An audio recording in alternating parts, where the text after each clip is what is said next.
There are reports in this morning's papers that Michael Gove is backing away from the government's ambition to abolish the leasehold system in England and Wales.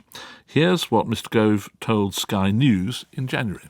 We want to introduce legislation in the final parliamentary session, so later this calendar year, in order to change the leasehold system. It's not easy in legal terms because, when you've got a tangle of property laws going back hundreds of years, unstitching all of that is difficult. But the fundamental thing is that leasehold is just it's an unfair form of property ownership. In crude terms, if you buy a flat, that should be yours.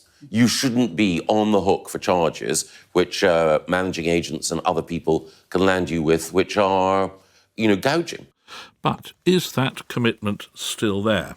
Harry Scoffin is a housing campaigner with Commonhold now, a grassroots campaign organisation committed to replacing the leasehold system in England and Wales with Commonhold, which would mean the people who buy flats, for example, can take collective decisions on things like insurance and repairs. I asked him what was wrong with the system as it works at the moment.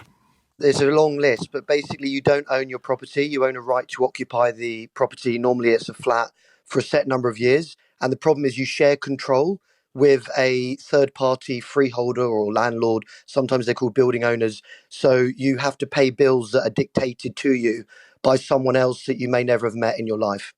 Originally, Michael Gove was talking about abolishing the system altogether. Is that right? Correct. And the suggestion was that we'd be moving away from leasehold as a system.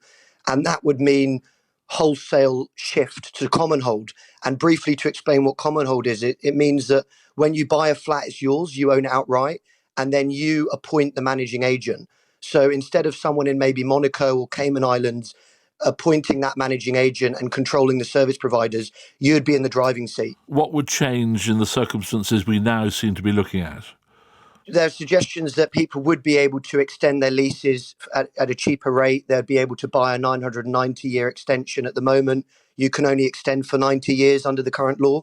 They're now suggesting they will be capping ground rents, which for people with egregious ground rents where they double, and it's ruining people's lives, that's going to be a great win. But in terms of giving control, that is a big issue and the big question mark. And there's suggestions that Commonhold will be dropped from the bill entirely, which is a real tragedy because Commonhold is already on the statute books. It was brought in 2002, and we just need to reform that under the proposals put forward by the Law Commission in 2020, 3 years ago now. But those changes that you think are still in Michael Gove's mind, they would make a significant difference, wouldn't they, to people who are leaseholders? They would, absolutely. But the key issue is for people that are suffering service charge abuse or, very difficult freeholders, they still need to be able to have control. And I think at the moment, the suggestion is we're going to be given a few more rights to challenge unreasonable costs. And I'm going to be honest, people have jobs, families, lives. We can't spend our lives in tribunal fighting freeloading freeholders. And the reality is that every time we try and reform leasehold, it creates more loopholes for landlords or freeholders and more misery and more opportunities for monetization of the service charges, more wealth extraction strategies. And there is that saying about doing the same thing every time and expecting different results is equivalent to insanity.